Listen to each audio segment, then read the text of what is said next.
Hello viewers, অভিনব YouTube চ্যানেলের পক্ষে আপনাদের স্বাগতম।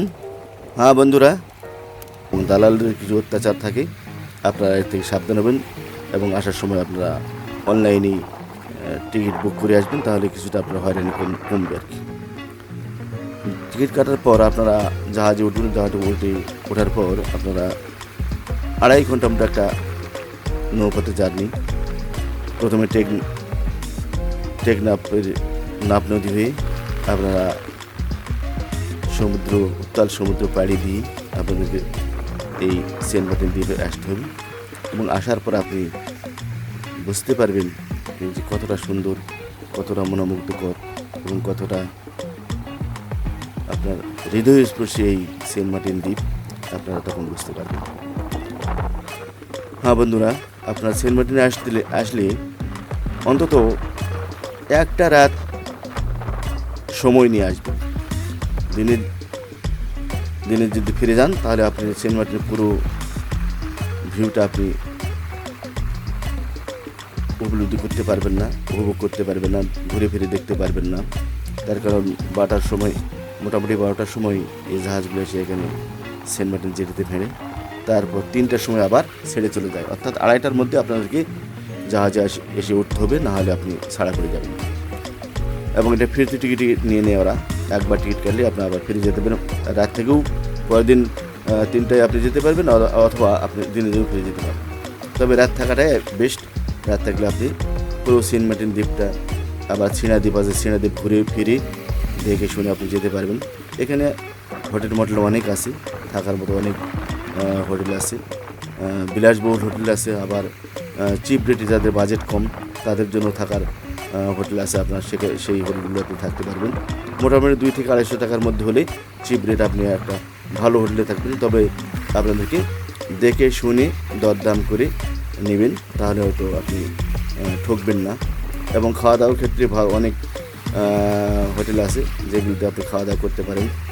সামুদ্রিক, এখানে সব হলেই সামুদ্রিক মাছ, আমাদের এই ডাঙ্গার মাছ, অর্থাৎ আমাদের এই যে মিঠা পানির মাছ, এগুলি এই সেন্ট মার্টিনে আপনি পাবেন না। আপনাদেরকে এই সামুদ্রিক মাছই খেতে হবে। তবে অনেক স্বাদ, এখানে বারবিকিউ খেতে পারেন, সেক্ষেত্রে একটু পয়সা বেশি গুনতে হবে।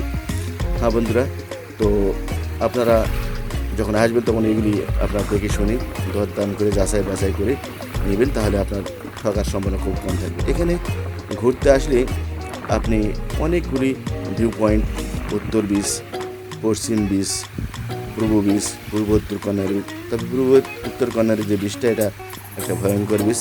এখানে চূড়াস্রোত আছে, এই চূড়াস্রোতে আপনি যেন না পড়েন এটা আপনার খেয়াল থাকতে হবে। এবং এখানে নামবেন না, সতর্ক হয়ে চলাফেরা করবেন। হয়তো বলা যায় না কখন কোন দুর্ঘটনা ঘটে যেতে পারে। আপনাকে এই চূড়াস্রোত টেনে নিয়ে গভীর সমুদ্রে নিয়ে যেতে পারে। এই জন্য এই উত্তর পূর্ব কর্নারের বিচে আপনারা নামবেন না, ভুলেও নামবেন না।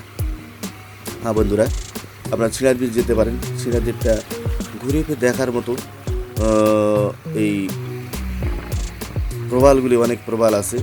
সেন্ট মার্টিনের উত্তর বিচেও প্রবাল আছে এবং এই ছিনাদ্বীপেও প্রবাল আছে। ছিনাদ্বীপে যখন যাবেন, প্রবালের যে মেলা, একেবারে এটা একটা প্রবাল দ্বীপ, যে তো সেখানে গিয়ে আপনারা উপলব্ধি করতে পারবেন। প্রবালগুলি হাঁটার সময় আপনারা সতর্ক হয়ে হাঁটবেন, না হলে হয়তো পা পিছলে পড়ে যেতে পারেন।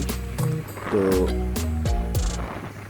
গোটা এই সেন্ট মার্টিন এবং ছিনাদ্বীপ অপূর্ব ভিউ, হৃদয়ের ক্যানভাসে, স্মৃতির ক্যানভাসে ধরে রাখার মতো ভিউ। আপনারা দেখতে পাচ্ছেন সাগরের জলে লোকজন খেলা করে জল কিলি করছে, গোসল দিচ্ছে। তো যে বলছিলাম, ছিনাদ্বীপে যখন আসবেন আপনারা, ছিনাদ্বীপ আসার সময় জোয়ার ভাটার সময়টা দেখে আপনি ছিনাদ্বীপে যাবেন, নইলে আপনাকে হয়তো বিপদে পড়তে হতে পারে।